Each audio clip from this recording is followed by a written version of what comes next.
over for New York Governor Andrew Cuomo, but it's not the end of his many problems. The disgraced Democrat resigning today after a damning report that found he had sexually harassed nearly a dozen women. Cuomo saying he'll step aside 14 days from now. I think that given the circumstances, the best way I can help now is if I step aside and let government get back to governing. And therefore, that's what I'll do, because I work for you. The governor also partially apologizing, but remains defiant and is insisting he did nothing wrong.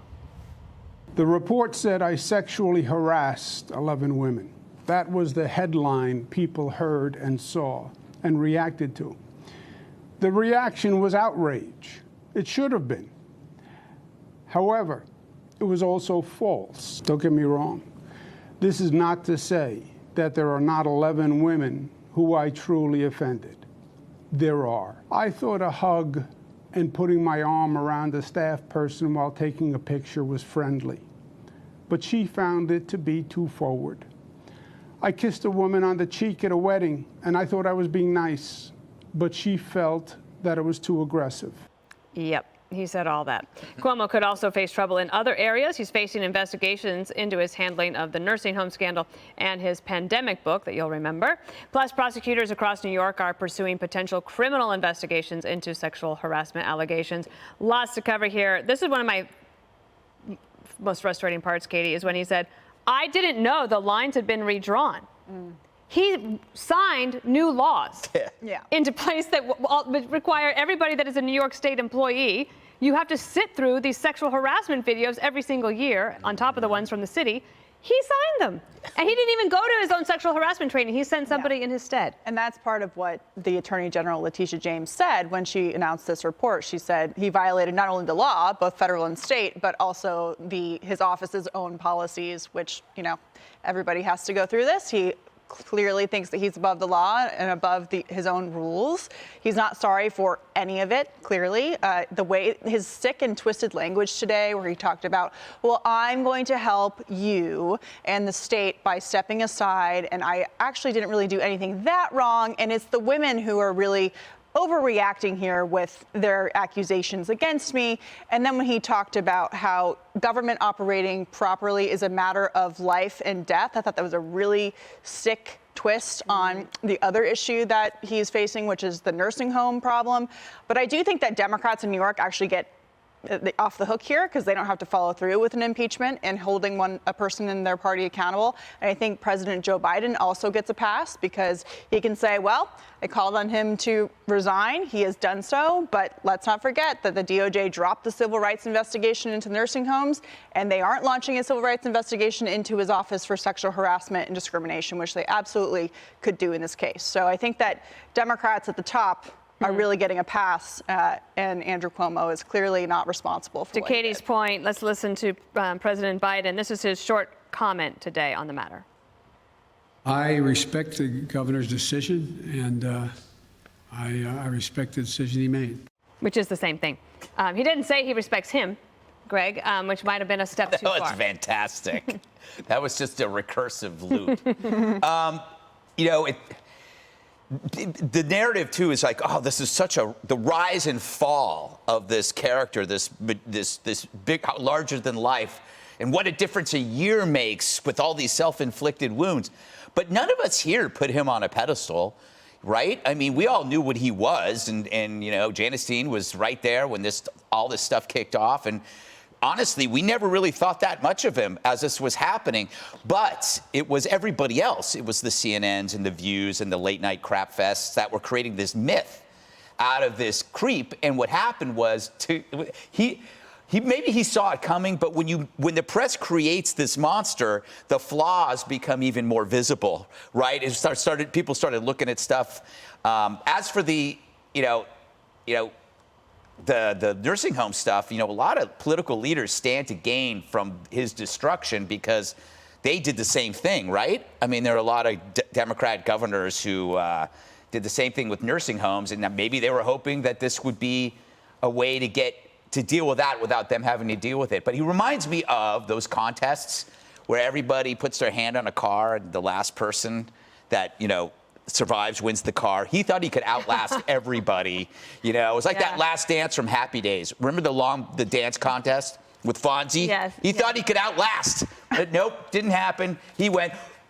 What's the going away party going to be like? He's got 2 weeks left. No hugging. Yeah, what can you do in 2 weeks? No hugging. And is Chris Cuomo going to do the one-on-one interview? He's on vacation this week. Ah. In case you hadn't known. But he'll be back in 2 weeks. Yes, exactly. He will, and continues to advise his brother. The other thing he said, Jessica, is that there are generational and cultural shifts that I didn't fully appreciate. Really?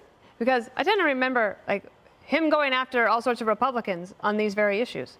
Absolutely, and he has 3 millennial daughters, Yeah. which was a cornerstone of kind of the final quarter of the speech, which was, you know, taking us back to how well the Cuomos know New York, and no one can deny that, right? This is a 4-decade dynasty that we're looking at crumbling here, and he talked about how painful it was to watch the coverage of what's going on, sitting there with his 3 daughters. His twins are 26, and then I think the other one's 24, maybe a year older than that, and that's tough. And they were also centerpieces of the early COVID coverage. Yep. You know, like Meatball Sundays, that he had one of their boyfriends quarantining with him, and he definitely tried to regain some of that hero status. But as someone watching this, you know, from start to finish, I was particularly bothered by the lawyer who came out first, who went after these women to some degree. And I understand that there are things that you need to do as you prepare for a potential criminal lawsuit that's coming down the way.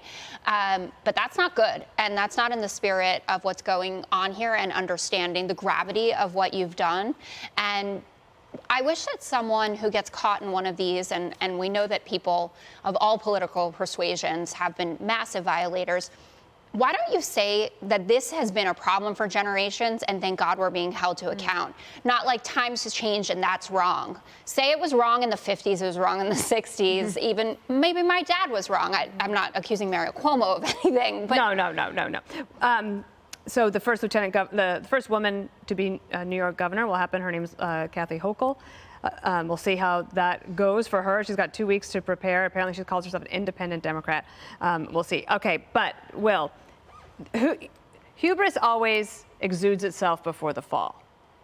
Hubris, and yes. This guy was basically shameful. If you think about how he reacted that first day, remember that video, and trying to suggest that anything that he did was just like when Barack Obama or George W. Bush hugged hurricane victims. It's actually quite sick. Yeah, I think the hubris leads to the fall. You know, there was a previous New York governor who also went down under his own sexual, in this case, prostitution scandal. And I believe he referred to himself as Icarus in the documentary that came out afterwards, that he flew just a little bit too close to the sun. With socks on. I'm talking about Elliot Spitzer with socks on. You know, I think it's important to put this into context, because you said he took partial responsibility. And you're right. It's partial accountability. I noticed the same thing that Katie did, which is he used that language that governing is a matter of life and death. Well, there still is the matter of life and death in him placing these individuals into the nursing homes. Right. And until there's accountability for that issue, this one, quite honestly, is a distraction. This is important, but don't let it be the end of the story. And it's not the end of the story for New York. So, Greg, you brought up other governors across this country, and you referenced Hands on a Hard Body, by the way. Yes. My movie reference will be Charlie Wilson's War, because you remember the speech that Philip Seymour Hoffman gave about, is this better for Afghanistan? And the answer is always, we'll see. We'll see what comes next. Letitia James, make no mistake, had a political interest in Governor Andrew Cuomo's fall. Many Democratic politicians had an interest in Cuomo going down. And we will see what comes next after Governor Cuomo, because the truth is, he is one of the least liberal politicians in the state of New York.